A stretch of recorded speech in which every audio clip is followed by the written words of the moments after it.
Hello students, कैसे हैं आप सब। आशा करती हूँ आप बहुत ही अच्छे होंगे। और मैं मीता सिंह, रुचि क्लासेस 71 में आपका फिर से बहुत बहुत स्वागत है। तो देखिए, आपको जैसे पता है हमारी जो यूपी टेट की हलचलें बहुत ज्यादा तेज हो रही हैं। और आपको पता है आए दिन यहाँ पर हमारी नई नई अपडेट आती रहती है। अब देखिए, इन्होंने आयोग ने हमारे किया क्या है, नोटिफिकेशन जारी किया है कि हमारे फॉर्म फिल कब होने हैं। अब उसमें भी एक पंगा हो गया। आपको पता है बहुत सारी चीजें इन्होंने ऐसी लिख दी हैं जो अब क्या होगा, उस पर बवाल होना ही होना है।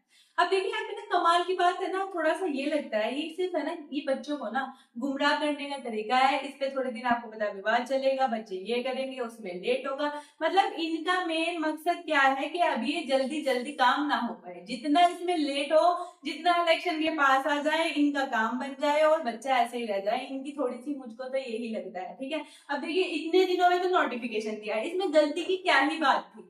ठीक है, इतना बड़ा काम नहीं था, इन्होंने जल्दबाजी में नहीं दिया कुछ। इतने टाइम हो गया इनको, जब इन्होंने डेट दे दी थी, तो अब तक इन्होंने इतना नहीं देखा कि इसमें क्या गलतियां हैं क्या नहीं है। अब देखिए इन्होंने क्या दे रखा है, इसके लिए अपडेट है, आइएगा चलिए देखते हैं। यूपी टेट का जो है एक बहुत बड़ा क्या होता है, अपडेट। अपडेट क्या है हमारी, यहाँ पर ये कह रहे हैं यूपी टेट के आवेदन से 3 से 4 लाख जो है डीएलएड के अभ्यर्थी बाहर कर दिए इन्होंने। क्यों कर दिए बाहर, क्योंकि आपको पता है एनसीटी हमारी क्या कहती है, ये हमारी कहती है कि अगर आपने बीएड में हो या फिर डीएलएड में एडमिशन ले लिया है, तब आप क्या कर सकते हैं, फॉर्म फिल कर सकते हैं। सी टेट में आपने देखा है ऐसे ही देखने को मिलता है हमारा। लेकिन यहाँ पर इसे क्या कहना है, ऐसा नहीं है। इनकी बात सुन लीजिएगा, ये क्या कह रहे हैं, आयोग ने केवल सेकेंड ईयर, इसके सेकेंड ईयर के अभ्यर्थियों को ही मान्य किया है। यानी कि क्या है, फर्स्ट ईयर अगर आप हैं तो आप वंचित रह जाएंगे यूपी टेट देने से। अब देखिए यूपी टेट ये तो है नहीं, हर साल आता है। अब 2021 के बाद 2026 में कह रहे हैं हो जाएगा।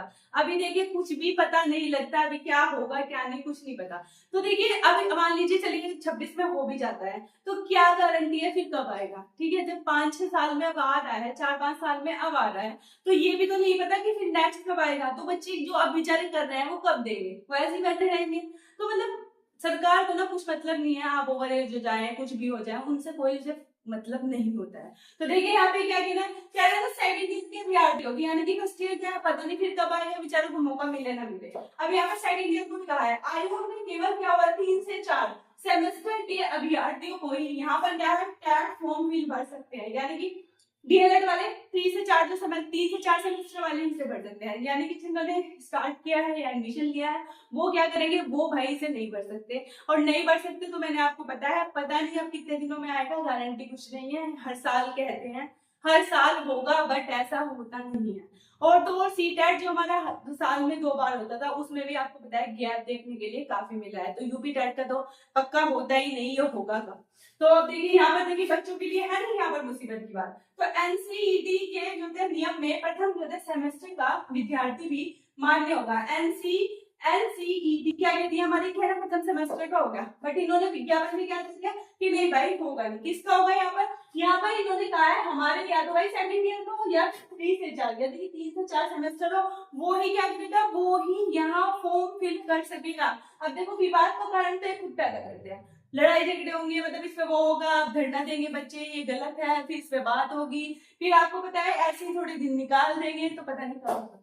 ठीक है, उसके बाद हमें फॉर्म फिल भी करने हैं। अब जुलाई में भी बहुत ज्यादा टाइम नहीं है, फिर आपको पता है तैयारी के लिए भी टाइम चाहिए होता है, फिर सेंटर में करते हैं, सेंटर दूर डाल देंगे, उसमें प्रॉब्लम। क्योंकि इन्होंने कह दिया है अब जैसे ये सी टेट में करते थे ऐसे यूपी टेट में करेंगे।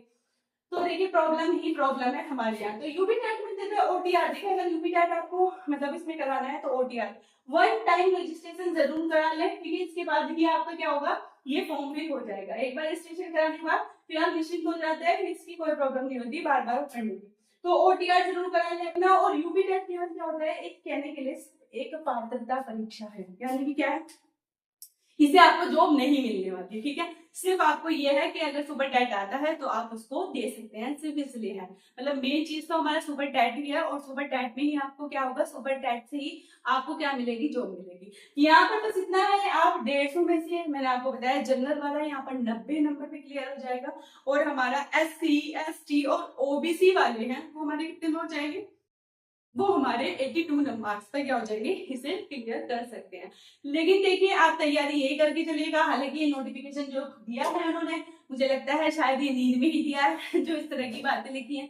जब वो गाइडलाइन इसे पूरी नहीं करती है, एनसीईआरटी को ही नहीं पूरी कर पा रही है, तो ये कैसे नहीं दे दिया इन्होंने ये भी लिखा है कि बीएड वाले जो है प्राइमरी का भर सकते हैं। अरे भाई आप ये भी कह रहे हो बीएड वाले क्या है, प्राइमरी से बाहर है, तो फॉर्म फिल करके क्या करेंगे बाद में? अगर आप कह रहे हो जैसे इन्होंने करवा दिया कि बाद में 6 महीने का बैच कोर्स, तो अभी कुछ नहीं पता भाई, सरकार है हमारी, सरकार क्या कर दे कब क्या हो जाए यहाँ कुछ भी नहीं पता। तो देखिए ये नोटिफिकेशन तो पक्की बात है कि इसमें अपडेट होके आपको जरूर ही मिलेगा, क्योंकि ये बिल्कुल भी सही नहीं है और अच्छे से नहीं बनाया गया है। जहाँ पर एनसीईटी की गलतियों को इन्होंने क्या करा है, इन्होंने जो उन्होंने कहा है उसको इन्होंने कह दिया कि अब ये फॉर्म फिल नहीं कर सकते। तो ये बड़ी अपडेट यहाँ पर यूपी टेट की आपकी ये ही थी कि यहाँ पर इन्होंने जो ये बातें कही है ये सही नहीं है, इन पर विवाद होना ही होना है और आपको शायद इसका जल्दी दोबारा ही नोटिफिकेशन देखने के लिए ये अपनी गलतियां सुधार ले। तो देखिए ये क्या करते रहते हैं, टाइम वेस्ट करने वाली बात है बच्चे की और कुछ भी नहीं है। अगर ये एक बार में ही अच्छे से नोटिफिकेशन दे देते तो ये प्रॉब्लम ना आती, बट क्या है आपको तो मैंने बताया ना, सरकार को कोई मतलब नहीं है हम बेरोजगार हैं क्या नहीं है, बच्चे कितनी मेहनत कर रहा है, उसके माइंड में कितना प्रेशर है, वो ये फील नहीं कर सकते। ठीक है, जो कर रहा है इस चीज को वो ही फील कर सकता है, तो इसलिए उन्हें कोई फर्क नहीं पड़ता, ना ही उन्हें इस चीज से मतलब है। लेकिन फिर भी चलिए आपके लिए जल्दी ही देखने के मिलेगा, क्योंकि इस पे विवाद आपको पता है बढ़ते ही जा रहे हैं दिन ब दिन। तो ये आज की अपडेट यही थी, मिलती हूँ मैं आपसे नेक्स्ट वीडियो में और कोई नई इन्फॉर्मेशन लेकर, इससे कोई अपडेट आती है तो मैं आपको वीडियो जरूर दूंगी। तो प्लीज बताइएगा आपको वीडियो कैसी मिल लगी। Thank you.